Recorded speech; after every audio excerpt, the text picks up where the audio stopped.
The following program is to provide entertainment and information. It is not considered to be any legal or investment advice. Witness Jonathan Miller reported typical appraiser feedback following the announcement of your retirement. Quote, "It's really disheartening because I'm sure there are plenty of people like me who would be interested in leading the Appraisal Foundation, but have no interest in doing so if real change can't be accomplished. I and others at the ASC have urged staff, both directly and in correspondence, to look outside the organization for its next president. Do you believe that this approach would help the lack of public trust in the Appraisal Foundation?" Well, Mr. Miller does have a challenge with the truth, often. Good morning, appraisers. Let's talk some real estate. You're listening to the voice of appraisal, the #1 appraisal podcast in all of America that always brings you the latest news and information from the front lines of the real estate market. Anything from market conditions, appraisal regulations, cryptocurrencies, big bank news. Folks, you have a question, we have all of your answers. We are the one-stop source for all of your real estate appraisal information needs. If you want to be in the know, you have definitely tuned in to the right show. I'm your host, Phil Crawford. Happy to have all of you here with us today. Kevin, an explosive show today, Kevin. An explosive show. We are going to go over the OCC hearing on appraisal bias that just took place last week. It just came hot off the presses on the YouTube, and we're going to go over some of the key points in that discussion, and it got real, Kevin. It was harsh. It got real. King David the Bunton.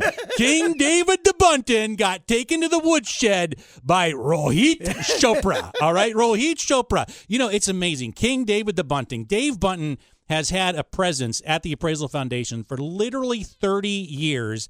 Even Jeremy Baggett during the Cosmic Cobra breeding farm had a whole chapter on Dave Bunton and how he can navigate Washington and how he can move himself this way and position himself this way and kind of walk through all the raindrops.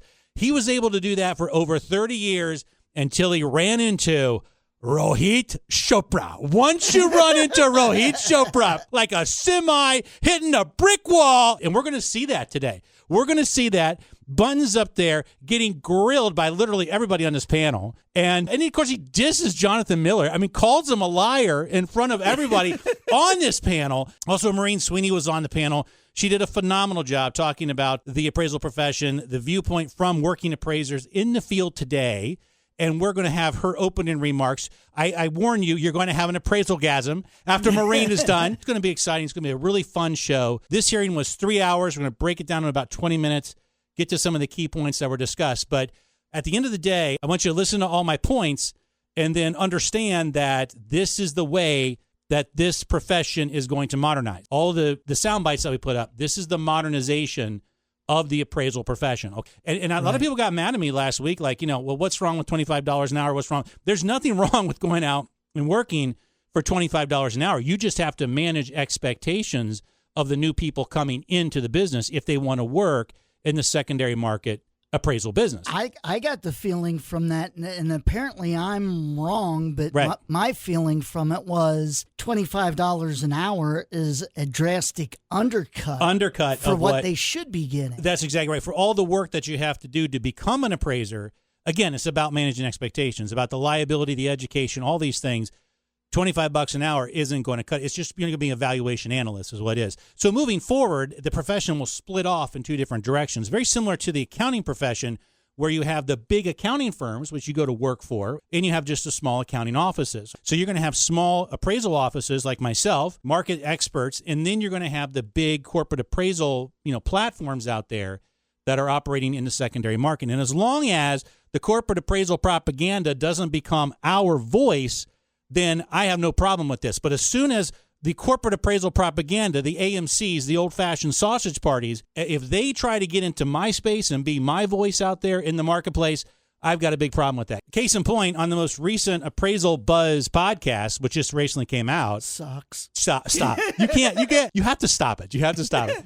But it did come out, and they had Hal Humphreys and John Dingaman on there talking about the appraisal modernization and how this is going to change for real estate appraisers. And the comments on that YouTube were just vicious. Like, go f*** yourself, man. I mean, what are you talking about here, And it came across as such shitty sales pitch from Class Valuation and John, and of course Hal Humphreys is like, oh, this is just terrific. This is just great. No, what's going to end up happening is we're going to have more and more and more and more appraisers in this profession, but no one's going to make any money, So it's like, so what are you going to do here? And that's exactly what the corporate appraisal propaganda is going to push out over the course of the next couple of years. Well, wait a minute, Phil. $25 an hour. That's what they're going to get. That's what they're going to get. That's what they're going to get. And we're going to talk about that too. Right? We're going to go over some of those sound bites. You can see how this is going to progress into the future. Yeah, if I was Buzzcast, and I know Joan Trice is not there anymore, so I wish she was. Well, it's just you take the old anchorman advice and just try not to talk too much. So in the future shows, this is what's going to happen. We're going to go over this hearing today. Then I'm going to go over what I call big fanny juice. We've got some big fanny. Yeah, it's really bad, okay? We got some big fanny juice that's in the market, and the big fanny juice from 2020 to 2023 has caused some data pollution, and I think what's going on is the big fanny juice caused some housing inflation that's now increasing property tax to people that are on fixed income. So now they're having to make a decision between are they going to pay their property tax or are they going to be able to afford enough food for this month. I'm in the middle of doing a study on it right now, but it's very difficult. It's very, very difficult because the big fanny doesn't like giving away its data, and it's hard to find out which sales purchase transaction had waivers on them. So what I'd like for Fannie to do, and Fannie, if you're listening to me on this, because I know you are, do me a favor. Give me a heat map. I like to have a nationwide heat map of the areas that you put the most appraisal waivers on purchase transactions. I don't want the refinances. I don't want the low LTV stuff. I want purchase transaction heat maps throughout the country, especially here in Cincinnati, because there's a lot of people in Cincinnati that have had a massive amount of housing appreciation, and they're not able to afford their property tax. So I want to make sure, when they bring in an appraisal waiver and it's on a purchase transaction, that will juice a market. That sale becomes a comp, and it can juice a market, Kevin. It can make a juice. So we call that the big fanny juice is what it is. So we have to make sure that big fanny juice hasn't come into the market, artificially inflated it, and now people are paying for it when it comes to their property tax. Yeah. And for a lot of the listeners out there, yes, if you keep in mind, quite a few episodes back, I think it's been about a year when they first started bringing all this out. Yes. We warned about the bad data coming out. The data pollution, and we also warned specifically on waivers on purchase transactions. That was literally 5 years ago? Yeah. 5 years ago, waivers on purchase transactions, stupid idea. Exactly. Okay, just stupid idea. So we're going to talk about that and also really, really get into my big commercial conspiracy theory. I tend not to worry too much about commercial real estate because I have a commercial conspiracy theory. So we will be going over that over the next couple of weeks, too. There's going to be more and more shows in 2023. So I do want to start out, before we go into the sound bites here, I do want to say one thing to the Appraisal Foundation. I want to apologize to all of you. I want to apologize to King David the Bunton. I want to apologize to everybody over at the Appraisal Foundation because in 2022 and 2023, Kevin and I didn't do a lot of shows. It was my son's senior year. We had things going on. It was the great refinance boom that was taking place in the marketplace. I wasn't able to put out a lot of shows for those 2 years. So because I didn't put out those shows, you had no one to steal ideas from. And I apologize for that, okay? Because if I would have put out more shows in 2022, in 2023, maybe King David the Bunton wouldn't have been destroyed by Rohit Chopra as he was last week, okay? Because Rohit showed up. He showed up a little bit late, but he didn't bring any KY jelly with him. Ouch. All right, no, it was really bad. And I thought to myself, damn it, if I just would have put up more shows in 2022 and more shows in 2023, maybe they could have stolen all those ideas and information and used them because I warned them over and over again about all these situations. And maybe they could have been a little bit more proactive in this stuff, but they weren't. And they dropped the ball. And this is what happens. What all these sound bites that we go over, this is what happens when you deal with 30 years of Bush League bullshit leadership at an organization like the Appraisal Foundation. When it all comes down to them calling, of all people, Jonathan Miller a liar. Mr. Miller does have a challenge with the truth often. That's unbelievable. Mr. Miller does have a challenge with the truth often. He's calling out a practitioner of this business. Mr. Miller does have a challenge with the truth often. I think it's sad when an organization has a challenge with professionalism often. Mr. Miller does have a challenge with the truth often. Unbelievable. Absolutely unbelievable. Okay, Kevin, let's go ahead and get into it. We're going to start with the first soundbite here. We're going to the lovely, the intelligent Morin Sweeney. Get ready for an appraisal-gasm because this is her opening statement. Thank you, Madam Chair and members of the Appraisal Subcommittee. I thank you for the opportunity to be here today representing the independent fee appraiser. Here we go. After 3 public hearings on appraisal bias, I ask, where do we go from here? The interagency appraisal and evaluation guidelines need to be strengthened with the goal of promoting public trust. Yes. I encourage more oversight by bank regulators, including using the regulatory systems in place as a result of FIREA, which they largely ignore. Oh. The systems the ASC oversees are in place. Use them. Use them. Hire licensed and or certified appraisers in the federal financial institutions examining agencies to assist in overseeing the programs at the GSEs, FHA, and VA, especially when investigating appraisal complaints from the public to determine if the complaints has merit. Yes.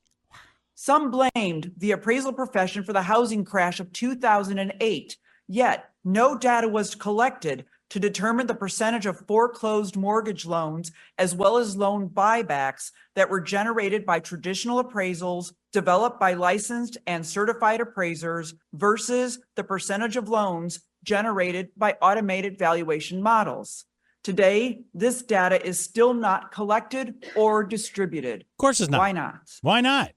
On appraisals for federally related transactions where an appraiser trainee develops the appraisal report, allow the appraiser trainee to sign the report along with their co-signing supervisory appraiser. Yes. How can we encourage people, including those from underrepresented communities, to become appraisers when they are not allowed to work? Oh! Put the truth back in truth in lending yeah. and make the settlement statement transparent when it comes to appraisal fees. Here it comes. Have a line item for the cost of the appraisal report and a separate line item for the cost of the appraisal management company. Yes. As well as lines for technology and portal usage fee. Junk fee. The consumer must know what they are paying for. Alternative valuation products that require the collection of data by specific data apps open the door to a host of problems, including data being sent and analyzed by unknown and unlicensed individuals out of the United States, subject to out-of-country laws, review, and ownership of the data, as well as unlicensed and unaccountable property data collectors. Again, who controls and regulates the data? Who controls the consumer's data when it's collected on a data collection app by appraisal management companies and by appraisal software providers? You're gonna sell it off. The collected data, including scans, videos, and photos of consumers' homes and possessions, must be protected, and access to data must be controlled. Yeah.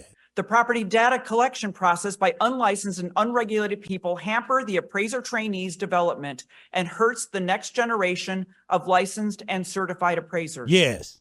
Property data collectors should be replaced with appraisal trainees working towards a career as a licensed or certified appraiser. Yes. Did you hear that? Allow the appraiser to speak directly to the lender client instead of going through third-party agents. Junk fees. This will save time, especially when consumers request a reconsideration of value. Complaints filed by regulatory agencies, Fannie Mae, and Freddie Mac to state licensing and regulatory boards should have merit. Yeah. The complaint should identify where the USPAP infraction takes place within the report, rather than a general accusation that there's a problem with the report and the regulatory agency needs to find it. Fannie Mae love letter. The complainant must cooperate with the state regulators after alerting them of the infraction. Just a little tip. Currently, Fannie Mae in particular offers no cooperation with the states. Boom! Keep it going. I chose to be an appraiser so I can protect the public trust. I believe that people who choose to work in public service want to do the same. I believe that the Interagency Appraisal and Evaluation Guidelines, a policy approved in 2010, failed the appraisal community, failed the public trust, and greatly benefited profit-driven businesses that have no accountability to the public or the public trust. The current system rewards cheap and fast. I believe we can do better and we must do better. Thank you. Morin Sweeney. Hold on. I think I'm having an appraisal gasm right now, Kevin. I think I may need a Marlboro Light after that one right there. That was excellent. That was excellent. Talking about the Fannie Mae love letters. The tips, just a little tip. That's all it is, just a little tip over to the state board. No big deal. Nice job, Morin Sweeney. Okay, so Morin Sweeney speaks truth to power. Now, let's get into some of the issues that are going on with the appraisal profession, the barriers to entry. We do talk a little bit about this. Jillian talks about this in her opening statement. This is Jillian White talking about the issues with the trainee and mentor model that the appraisal profession currently has. So let's listen to what Jillian White has to say about her vision of the appraisal future. So in preparation for my oral remarks, I asked myself one fundamental question, which is, what is the one thing that if it were implemented would have the greatest impact and make everything easier, if not altogether unnecessary? And the answer to that question was the elimination of the supervisory trainee relationship. As it stands right now, real estate appraising is one of the few professions that is still relying heavily upon the apprenticeship model. And so what this means is essentially you have to, if you want to become an appraiser, you have to already know an appraiser. And so there's a great deal of data out there in regards to what sort of impact this has had on the appraisal profession. What we know for certain is that most appraisers are white, most appraisers are male, most appraisers are at or near retirement age, and most appraisers check all three of these boxes. Okay, so there's Jillian White. Now, Jillian White is with, what's the name of her new company? It's called Appraisal Insights? Yes. Appraisal Insights. So she is looking at a future where in order to create more diversity, equity, and inclusion, we have to get away from the mentor programs and the mentor models that we have. A lot of times, honestly, what happens, folks, is that people that are in the business, it's because of their parents or their aunt or their uncle or whoever is an appraiser, and that's when they go into it. I mean, just recently, several predominant appraisers throughout the country have made announcements of their children going into the business. So that's the kind of the easiest way to do it under the mentor model. Now, that being said, Jillian does later on talk about the concept of having the appraiser trainee go through the training and then go out and start appraising without having the field experience. Now, that being said, what does that level of education give you? That level of education gives you where if you're not out in the field and you've never done any field work, you've just done your work behind the desk, that's that analytical side, right? So that would be the new appraisers going forward. That would be behind the desk doing analytical work. That's your $25, $26, $27 an hour credit analyst position. So you're going to bring in a lot of appraisers doing this, but they're not going to make as much money, in my personal opinion, as you would through the mentorship model. But again, you'll have to manage the expectation of how much money they make. Right, going down that path. Right, yeah, exactly. So if you're looking at, like, if you're going to only be an appraiser for 2 years, no field experience, that's fine, but that's basically a $50,000, $60,000 a year job with a glass ceiling on it. I've had 4 trainees, all 4 of them women. When I started training them, it was very simple. I would just say the first year, I want you to make $25,000. The second year, I want you to make 50. That's third year is when you're licensed. When you get certified, that's that third year out. I expect you to make $75,000. And in the fourth year, I want you to, take me out to coffee and break up with me and say, I'm leaving, I'm gone, thank you very much, because now I'm going to make $100K on my own. And then I want you to take that $100K and I want you to start buying property with it, buying property with it so you can retire. You see, that's the path when you're with me. I call that the 4 years of fill. The 4 years of fill, 25, 50, 75, 100, and then I want you on your own and building your own empire. So this is a different path altogether. It will bring more people into the industry, but my concern is that you're not going to have the higher wages, if you would, or the higher income potential, because there'll be more and more appraisers inside. And you can see how modernization is going that way. Modernization is going to the appraiser being behind the desk instead of being out there in the field. It's something that she is backing up. I respect it. At the same time, I think that these are two different sides. I think that you're looking at the larger appraisal firms, the corporate appraisal propaganda, versus the smaller appraisal firms like myself who may do things in a different way. All right? Now, here's the big issue. Let's talk about the next person. The next person that's going to be the president of the Appraisal Foundation. So for those of you that are listening to this show, you have to understand that there's a load of drama in the appraisal profession. While this hearing was going on, I was texting Lori, because Lori Noble was sitting behind Morin Sweeney, and I was texting a reporter from the New York Times Magazine. And the reporter kept on saying, I can't believe there's this much drama in the appraisal profession. I mean, and I've been working with this reporter for quite some time, and I'm like, you don't know the half of it, okay? So there's going to be a big push here. These regulators are upset with Dave because he has been King David the Bunton for over 30 years. He now has a replacement, I think, in the wings ready to take his place, but they're not happy about that. This is the big part of this drama. The other part of this drama, and this is going to get really serious because Rohit Chopra is going to come in here in just a minute. The other part of this drama is this. Who regulates the Appraisal Foundation? It's the Appraisal Subcommittee. That's Jim Park. Okay, that's that group over there. There's a massive amount of friction between the Appraisal Subcommittee regulating the Appraisal Foundation. A lot of times the foundation will have these private meetings and things like that, and the subcommittee has claimed they haven't been able to be part of these private committees. They're going to get mad at Dave because he basically controls it and runs it like an oligarchy. I mean, they're going to hammer his ass right now, okay? That's antitrust. It's a conflict of interest. A lot of conflicts of interest Definitely. Inside of the Appraisal Foundation. So here's what's going to happen, all right? Rohit Chopra has not showed up yet. Okay, he's not there yet at this time. He's on his way along with Sandra Thompson she's the director of the FHFA, took Mark Calabria's position. Dave Bunton's going to get asked some questions from Miss Martinez, who's also with the CFPB. So Rohit is the director of the CFPB, and Miss Martinez is the CFPB's representative on the ASC. These are people in the banking system that you don't with. Okay, I'm just going to say that right now. You don't mess around with the CFPB, especially when it's ran by Rohit Chopra. Right. Okay, so he's not there right now. So Ms. Martinez is going to step in and ask Dave some questions. So let's listen to this soundbite. And the first question is directed to Mr. Bunton. And here we go. Do you acknowledge that federal law requires that the appraisal subcommittee monitor and review the appraisal foundation? Here's the friction. Yes, I believe those are the exact words in the statute. Mhm.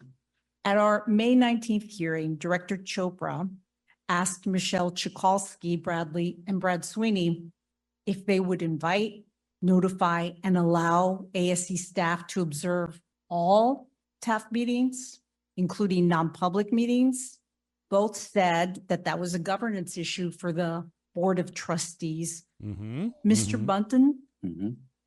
have you personally been involved in excluding ASC staff from exercising their monitor and review authority? No, not at all. I've never had a request that I'm aware of anyway to participate in any of our meetings. Okay, pause it. Just so you know. Okay, so listen, this is going to get kind of weird here. He's going to say a few things under this questioning, and then Rohit is going to come in a little bit later and question him on these questions. These guys are not under oath. They have not been sworn in. The ASC policy regarding the reviewing and monitoring the foundation says that they will not attend closed meetings. I believe that's what it says. But historically, over three decades, they've attended just about all foundation meetings. Just about all. As a member of the Board of Trustees with a voice but no vote, will you voice your support for allowing ASC staff to fully exercise their monitor and review authority? Be happy to bring it up. The next meeting is in mid-May.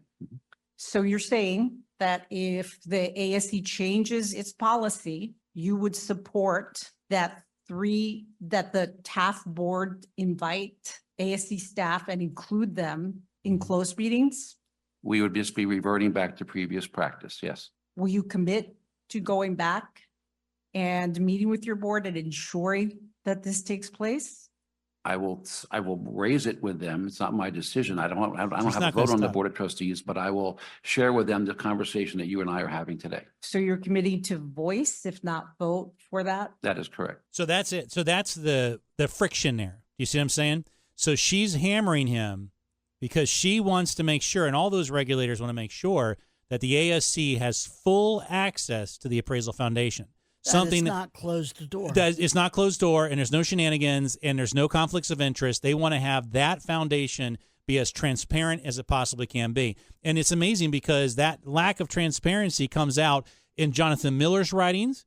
It also comes out in Jeremy Baggett's best-selling book, The Cosmic Cobra Breeding Farm. So you can see how all of this is starting to build. There's this massive, massive regulatory friction between the ASC and the Appraisal Foundation. That's what this is all about. That's what these questions are all about. You're going to commit to these guys coming in and looking at your shit, okay? And that's what it's all about. Now, let's go ahead and go to the next question. Just get ready for it. I understand that you're retiring this year. And as you know, the president of TAF plays a critical role in the organization. You are the only president TAF has ever had.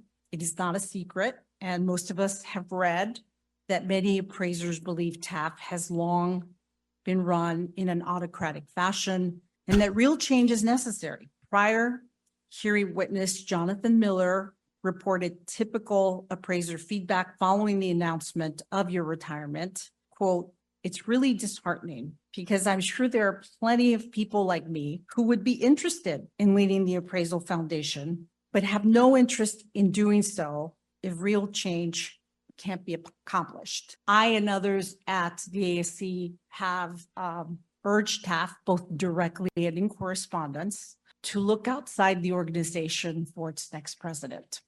Do you believe that this approach would help the lack of public trust in the Appraisal Foundation?" Here we go. Well, Mr. Miller does have a challenge with the truth often. Mr. Miller does have a challenge with the truth often. Mr. Miller does have a challenge with the truth often. Most of the time when he writes in an article, it is out there. I've talked to him. I've tried to correct. He doesn't want to hear about the facts.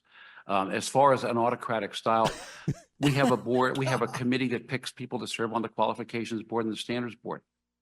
I am never in the room. I'm never involved in deliberations. We have a committee that decides who's on the board of trustees. I am never in the room. I am never involved in deliberations. Just among us, if you're in the people picking business, you don't stay there for 34 years. That's how that works. So I've stayed out of it. As far as the selection process, our board of trustees has picked a 7-person search committee. That search committee then went out and interviewed search companies. They selected one. They have developed a profile of what it would be to fill this position. I have seen that because they wanted to see what my opinion of it was. But I am not on that committee and I'm not involved in that process. And I know the process is ongoing. Thank you for that information. As you know, members of the AAC board talked to that individual consultant that was selected. And during that interaction, we conveyed directly that we thought it would be good for the market to consider external candidates for this position that has voice but no vote. Would you commit to recommending that the Board of Trustees use a process that will include and consider external candidates? The chair of the Appraisal Foundation Board of Trustees is present today, so she is hearing this conversation, but I can underscore it after this meeting with her. Would you commit to advocating for including external candidates? Well, I've kind of stayed out of the process of picking my successor. So to be consistent with that, as I say, I'm not involved in that. The chair of the Board of Trustees is involved in that, and she's present today. Can you appreciate that limiting a search and selection to staff of the Appraisal Foundation, which I believe includes around 13 individuals, doesn't compare to opening up the process, the search, the selection to include folks who are outside the Appraisal Foundation? I think it's weighing upward mobility in an organization versus an external search. And again, that's not my decision. Choosing someone who will run the organization the same way you've run it for 30 years is not necessarily beneficial to the organization. It may be a detriment and a continuation of the same problems that TAF has been criticized for. Damn. What is the downside to opening it up to external candidates? I don't know of a downside, but it's not my decision. Would any of the witnesses care to comment? And stop the tape right there, Kevin. Would any of the witnesses care to comment? The witnesses did not comment because their jaws were on the floor. They were on the floor. Can you believe that just happened? It's a lot of shoveling. The fact that the fact that they're coming at him saying, okay, we want an external candidate, number one. Number two, they asked, did you stay out of the process? What was his answer? I stayed out of the process. I didn't have anything to do with it. I didn't pick my predecessor. That's going to be hit with Rohit here pretty soon. Now, remember, he's just said that, and now Rohit's going to come in. Honestly, guys, I've never seen anything like that before. I've never seen anything like that where it's like, you know, and literally he said 13 people on the appraisal. And Dave does say at some time in this whole hearing that they run on a $4 million budget without the grant from the ASC. They run on a $4 million budget. Now, he makes $500,000, which means that there's $3.5 million left over. That's almost $275,000, $295,000 per individual at the Appraisal Foundation. I don't know why they're paying rent. I don't know all the rest of the overhead of the organization, but $4 million on 13 people foundation. That was insulting. We've seen how you ran this thing for the past 30 years. You obviously haven't listened to Voice of Appraisal and Phil Crawford very much over the years. You're always being reactionary. You may have a conflict of interest. You've ran this thing like a Bush League organization, no legal review whatsoever, all of this stuff. It can only be a detriment to the profession moving forward. That is amazing that came out of the mouth of Miss Martinez over at the CFPB. What ends up happening is they take a break. They go to round two. They go down the line again, asking question and question and question. As I'm sitting there watching, I'm looking at the attractive and intelligent Morin Sweeney. I'm looking at the rest of the panel. And then the camera pans over, and I see him. I see Rohit Chopra at the end of the table, and he is the last line of questioning for Dave Bunton. Now, this is when Rohit walks in. He has no KY jelly on him whatsoever, Kevin. And he's going to start his line of question. Now Rohit's going to basically thank everybody for being there, but all of his questioning is going to go straight to Dave. I mean, straight to Dave. And honestly, I mean, this is just unbelievable. My dear friends, my dear appraisers, this is what our profession, under the leadership of the Appraisal Foundation and King David the Bunton, has come to. Roll the tape, Kevin. This is the fourth of all the hearings we're having, and I think we've established some important things through those hearings, including today. And we heard it clearly. USPAP is the law. The Appraisal Foundation develops that USPAP, and the Appraisal Subcommittee is responsible for monitoring the Appraisal Foundation. And a few things that we have to care about when monitoring the Appraisal Foundation are issues of transparency, issues of conflicts of interest, and issues of governance and leadership. And Mr. Bunton, you have been the head of the Appraisal Foundation for many years. Congratulations on your decision to retire. You have been one of the most powerful people in America when it comes to appraisal. So I just want to touch and clarify a couple of issues that you've raised today, as well as others affiliated with the foundation have raised in our hearings. Here it comes. So in the last round of questioning, you were asked about the availability of federal personnel to exercise their monitoring responsibilities of the Appraisal Foundation. And I just want to clarify, you said that you have played no role in excluding government personnel from any meeting. He's going to get surgical now. Is that now. what you said? Yes, I'm just trying now. I'm looking back. You mean on like over the years? It's always for decades. Everyone. So when a request was made, or where there was a conflict for which there has been, according to the subcommittee staff, a number of issues related to this, you were not involved in making any decision to not permit subcommittee staff. No, what was brought to attention was that the observation memos were being completed in these closed sessions. And we asked if they were foiable, and we didn't get an answer, which we thought that chilled discussions. And then, frankly, to our surprise, the ASC changed its monitoring policy and said they would not be attending those meetings. So I don't, in terms of the reason, but you were not involved in that. Not that. Well, I'm trying to think. Like 3 or 4 years ago, there was correspondence back and forth about we were concerned about the conduct of some ASC observers at those meetings. So you were involved. It's uncomfortable. Well, we didn't come out with an exclusionary policy. So includes you. I'm just trying to understand your role. You made a pretty strong assertion in the first question that you were not involved. And I'm just trying to understand, because that seems to be at odds with what we are hearing from the subcommittee staff. So I think we might need to ask you to put some of this in writing so we can understand. Let me Be move happy on to conflicts of interest. In a previous hearing, we asked the chair of the ASB about conflicts of interest, and actually unprompted, she surfaced that her husband worked at a vendor doing business in the field and that they had similar policies on conflicts of interest in place as federal agencies. And I believe there was follow-up to understand about the conflicts of interest policies at the Appraisal Foundation. So do you stand by the characterization that the Appraisal Foundation has similar conflicts of interest policies as federal agencies?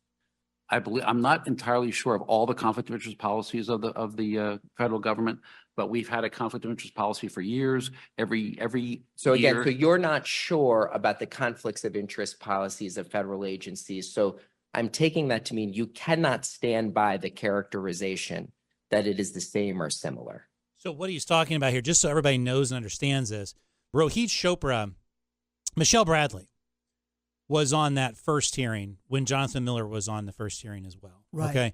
Rohit questioned her and grilled her on the fact that she has a conflict of interest because her husband works for McKissick. Now, Rohit also, during that first hearing, also said everybody on this stage here that belongs to the ASC, the FDIC, the OCC, the CFPB, they all sign governmental federal conflict of interest agreements, right?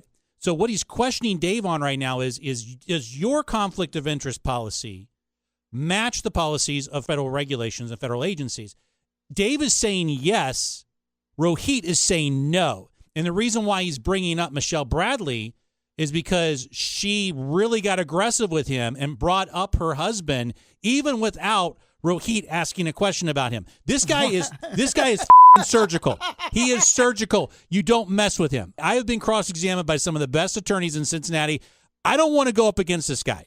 He already knows the answer to your question before he asked it. So she volunteered that additional information, and he went after her on it. So this part of this big question here is are you in compliance with your conflict of interest policy, the conflict of interest policy that every other federal agency has got to follow? And that's why this question is taking place. So go ahead and start the tape one more time, Kevin. Say it's similar. So is it similar, or is it that you don't understand the federal government's conflicts of interest policies? I'm familiar with the whole concept of conflict. Got it. Okay. Generally speaking, let me ask you, in the back and forth between the subcommittee and the foundation about conflicts of interest, it was told to us that a educational vendor, of course, who is a for-profit company, McKissick, that it wasn't really an issue because they were on the appraisal standards board and not on the AQB.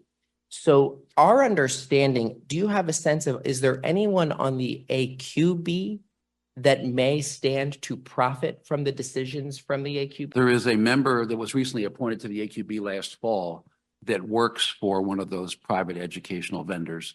And she is going to have to recuse herself from any decision related to curriculum. Reacting. Understood. I think there is a lot that needs to be fixed about the conflicts of interest policies based on our review by some of us and our staff. It is nothing like federal agency policies and raises huge questions about the decisions of these boards and whether they're actually in the public interest. Let me go to generally the issue of governance. Here we go. So I think I've mentioned in the past, the Appraisal Foundation has a weird structure. There are trustees, there are partners, there are sponsors. Let me ask you, do you know how many trustees are nominated by partners that you will expect to be on the board of trustees? It'll vary on the year depending on the vacancies. This is the first year we've had partner nominations. I believe there are 4. Okay. And can I just ask generally, how many partners does the Appraisal Foundation have? At the present time, I believe it's about 12. Okay. And of those 12, how many are also sponsors? We no longer have sponsors. We don't have this We label. did away with that. Well, okay, but let's actually dig into it, because in your testimony, you attached this long document about all the governance changes. And actually, when we look at the details, can you actually share with us, are all of those 12 partners, none of them have ever been sponsors? Or is it possible that they have been sponsors, but you're just no longer calling them that? Well, it's more than just nomenclature. We changed the yardstick to be a partner. There is no financial contribution to the foundation, nor do the partners have a right to appoint someone. Well, they only have the right to nominate. They make no financial contribution to well, the that's foundation. I'm glad you raised that, because of the partners, your consultant or whatever your working group came up with the fact that there should be, of course, public interest trustees. You have had them in the past. There has been some questions about how they are chosen.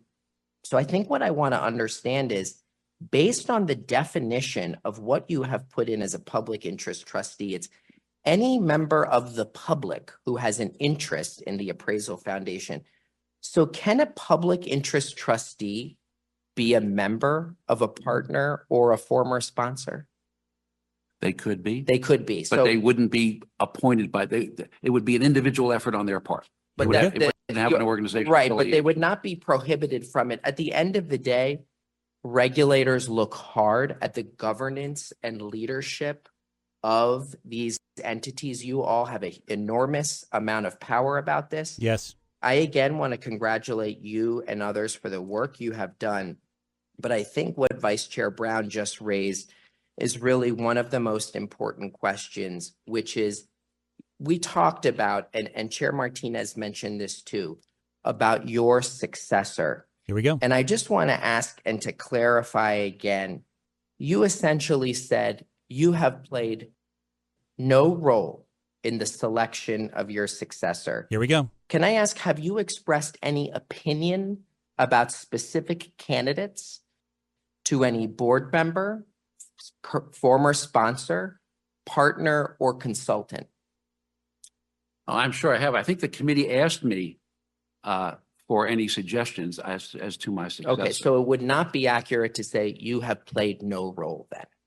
I have not participated in any of their decisions, nor have I been in the room when Okay, those well, decisions were made. Clearly the extent to which you are being consulted, and essentially by people that you had a role in appointing or selecting, and you can paper it up with all sorts of ways that you haven't, but it is very important for the appraisal subcommittee to have confidence in the leadership selection process and the actual head that is chosen.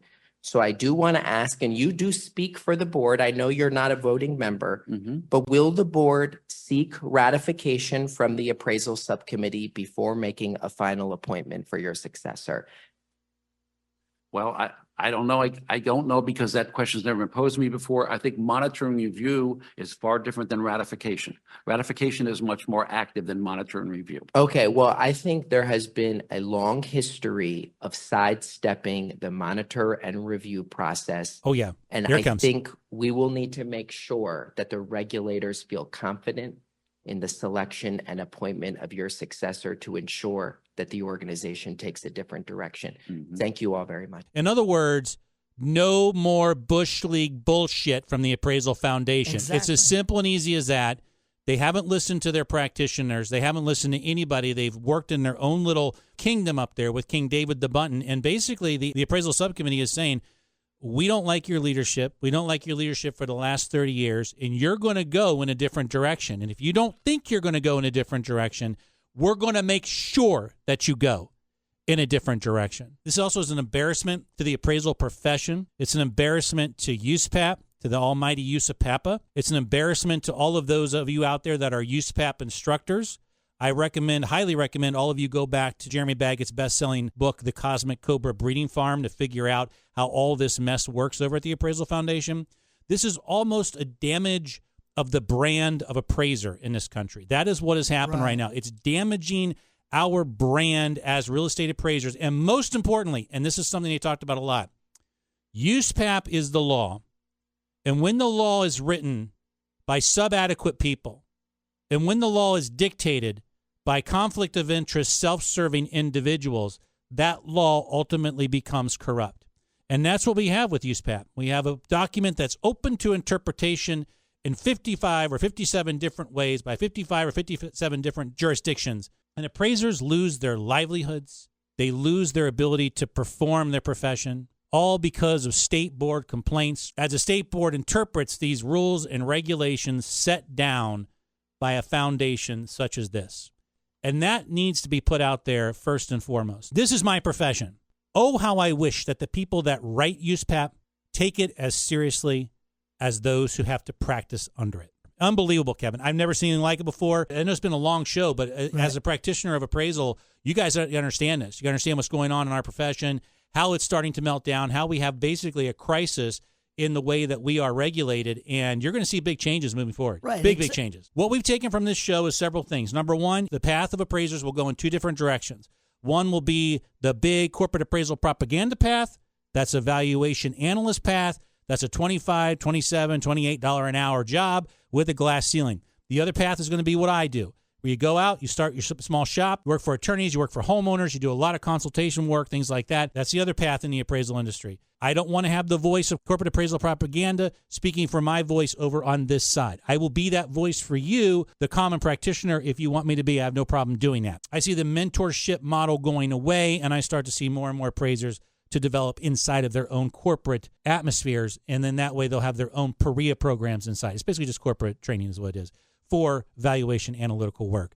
And I see big changes over at the Appraisal Foundation. Whoever Dave Bunton put in place to be his heir apparent, the King David the Bunton's heir apparent, I don't think that person has a shot in hell of taking his place going forward right now because of this hearing. Thank you very much for hanging in there. It's been a long show. I know that. I wanted all of you to understand exactly what was going on in our profession, the crisis that's going on in the regulatory space. This is what's going on, and I want to make sure all of you understand it. Okay? So, ladies and gentlemen, we have come to the end of our show for this week, and as always, I would like to thank you for listening as we journey through the mysteries and complexities that are, in fact, the real estate appraisal profession. I would like to thank my producer, Kevin Kenny, for being here, for his thoughtful insight and knowledge.